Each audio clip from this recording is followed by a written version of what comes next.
guys, oh, lasang.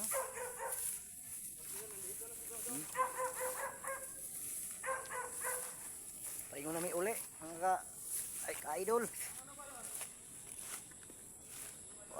Wa may nakuha na mo ng mga gulay, mga ka-idol.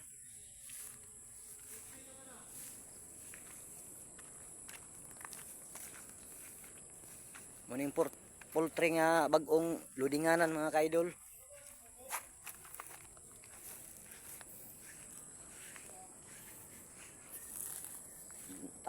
Taas kayo ni nga poultry. Ikan diri oh, paana dito. Muna siya.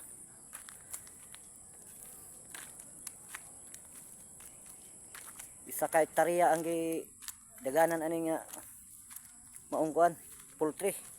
Ang katasaon niya isa ka hektarya ang katasaon poultry.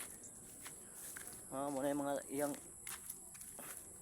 tangkal nga butangan sa mga manok.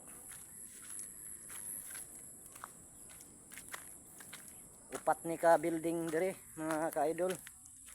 Poultry, mo ni kinadak-an dire nga poultryhan ang among-amo. Kini mo ni kuha nga poultry.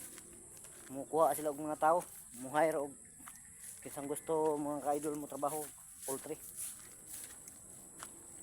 10,000 ang kuan dire, mga ka-idol, sweldo sa mga trabante. Pero nailibre ito nga sa bugas. O kinsay ganahan niyo diha, mga ka-idol, nga mo trabaho dire nga kuan mo anhi dire sa Manila, Bulacan. Mo kuan ra mo sa kuan, mga ka-idol. Mo kuan ra mo sa ang Facebook. Mo tawag. Kaya nang hire pa mi dire og mo trabaho sa mong kuan poultryhan, bantay. Di man hasol ni ang pagbahog, mga ka-idol, kay makinaramay mo kuan ni sa pagbahog, mga ka-idol. Kung maayo pod ka, mga ka-idol, nga magbantay sa among manok, maayo ang kuan sa itlog, daghan ang mga itlog nga makoleksyon sa imong gibantayan, tagaan kung muhatag pa nga mo na mo og pahalipay nga kwarta. Kuan si mo ha, silbi hatag ra